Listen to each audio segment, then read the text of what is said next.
Bonjour à tous, bienvenue dans cette vidéo où nous allons aborder un sujet majeur de la philosophie et de la pensée politique, la révolution et le changement social chez Karl Marx. Ce n'est pas un thème comme un autre. La révolution dans la vision de Marx n'est pas simplement une idée politique, c'est un processus historique inévitable qui découle des contradictions internes du capitalisme. Marx n'imaginait pas la révolution comme un événement ponctuel, un coup de force révolutionnaire, mais plutôt comme un processus dynamique et nécessaire.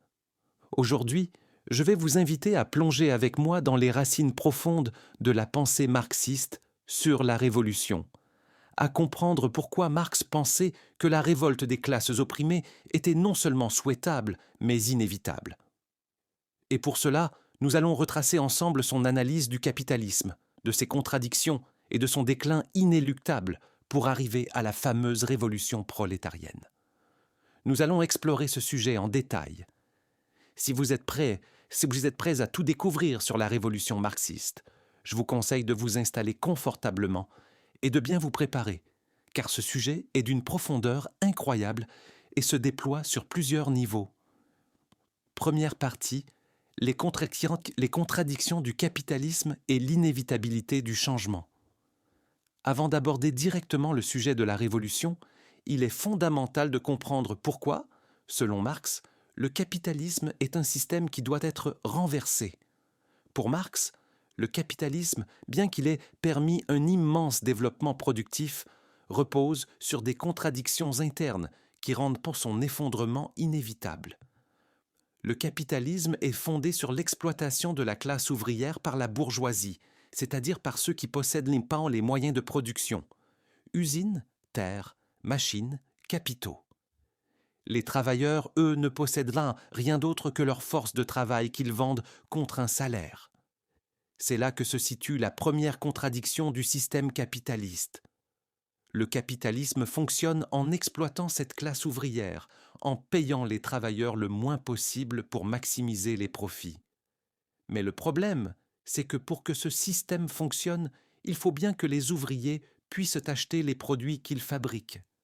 Si les travailleurs sont trop mal rémunérés, ils n'ont pas le pouvoir d'achat pour acheter ce qu'ils produisent, créant ainsi une surproduction de biens et donc des crises économiques répétitives.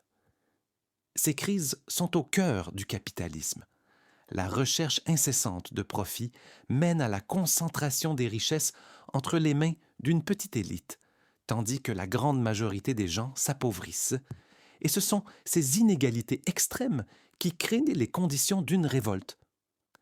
Marx décrit le processus par lequel le capitalisme génère sa propre destruction comme une dialectique. Chaque contradiction interne du système produit des tensions qui, à un moment donné, se résolvent dans une rupture révolutionnaire. La contradiction entre capital et travail, entre la bourgeoisie et le prolétariat, se renforce au fur et à mesure que les inégalités sociales se creusent. Ces crises répétées, ces récessions économiques, la stagnation de la production, la paupérisation progressive des masses, tout cela pousse les travailleurs à se révolter.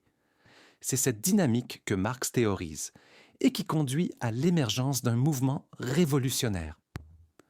Deuxième partie, la révolution prolétarienne, un phénomène historique nécessaire.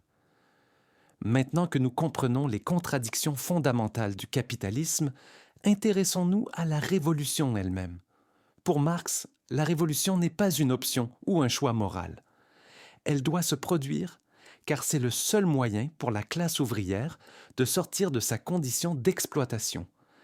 Elle est inévitable dans la logique du capitalisme. Marx n'imagine pas une révolution isolée dans un pays, mais un processus mondial, une série de révolutions qui doivent secouer l'ensemble des nations capitalistes. Cette révolution, selon Marx, ne doit pas simplement se limiter à une réforme ou à un changement dans la structure politique. Non, c'est une révolution sociale et économique. L'objectif n'est pas de changer un ou deux dirigeants, mais de renverser tout le système de production. de changer fondamentalement la manière dont la richesse est distribuée.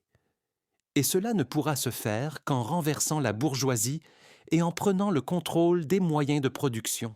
La révolution marxiste, c'est aussi une révolution de conscience. Marx est très clair là-dessus. Les travailleurs, pour renverser le capitalisme, doivent d'abord prendre conscience de leur situation de classe. Ils doivent comprendre qu'ils sont les producteurs de la richesse sociale, mais qu'ils en sont exclus et exploités. Cette conscience de classe est ce qui permet aux ouvriers de se révolter. Sans elle, la révolution est impossible.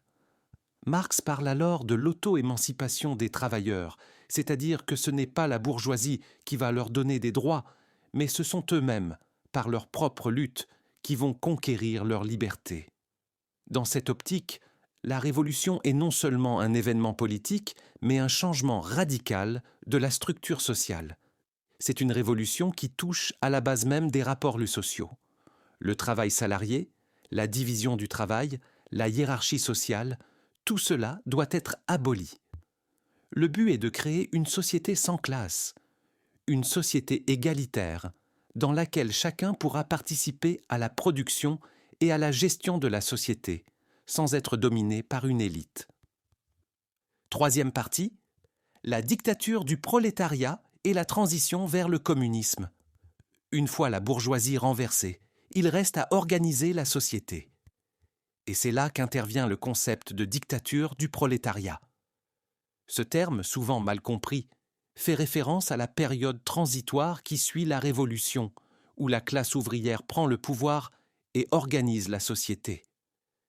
Mais attention, la dictature du prolétariat n'est pas une dictature au sens où on l'entend aujourd'hui, avec un pouvoir autoritaire ou tyrannique. C'est une forme de domination politique transitoire, où la classe ouvrière doit réprimer la résistance de la bourgeoisie et de ses alliés. Le but de cette dictature est de préparer les conditions d'une société sans classe et de démanteler l'État bourgeois. Marx pensait que l'État, en tant qu'outil de répression de classe, doit être utilisé pour écraser les anciennes classes dominantes, mais une fois que cela est fait, l'État peut disparaître. La dictature du prolétariat est donc une phase nécessaire, mais temporaire. Une fois que les bases du socialisme sont installées et que la société se débarrasse de l'exploitation, l'État, en tant qu'instrument de domination, n'a plus de raison d'exister. À terme, le but est de créer une société communiste, une société sans État, où les individus vivent en harmonie, sans hiérarchie sociale ni économique. Quatrième partie, la révolution mondiale et le capitalisme global. Un autre point central dans la pensée de Marx, c'est l'idée que la révolution ne peut pas se limiter à un seul pays. Le capitalisme est un système mondial. Même si un pays parvenait à renverser le capitalisme à l'intérieur de ses frontières, il serait attaqué par les puissances capitalistes extérieures. Cela signifie que la révolution doit être internationale. Marx défend l'idée que l'unité des travailleurs du monde entier est essentielle pour vaincre le capitalisme. Cette révolution mondiale n'est pas seulement une nécessité pour renverser l'ordre capitaliste à l'échelle mondiale, mais aussi pour établir un système économique mondial coopératif, débarrassé des conflits impérialistes et des guerres pour les ressources. Dans cette perspective, Marx voit le socialisme comme un mouvement mondial.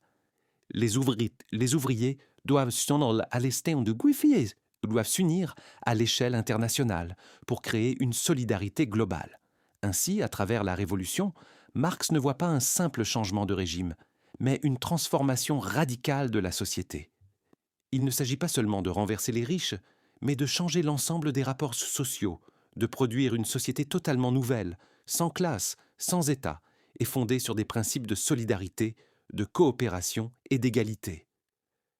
Le capitalisme, en raison de ses contradictions internes, est voué à disparaître et il reviendra aux travailleurs de prendre le relais. La révolution n'est pas un choix, mais un phénomène historique inéluctable, un mouvement dont les racines plonge dans la structure même du capitalisme. C'est un appel à la transformation totale, un projet gigantesque qui dépasse les frontières de tout système national. Voilà, nous avons abordé en profondeur la révolution et le changement social chez Karl Marx. Je vous encourage à réfléchir sur cette question. Que reste-t-il de ces idées aujourd'hui dans un monde capitaliste globalisé et mondialisé? Si vous avez aimé cette vidéo, n'oubliez pas de liker, de commenter et de vous abonner pour en savoir plus sur les grandes idées philosophiques et sociales. À bientôt pour une nouvelle vidéo.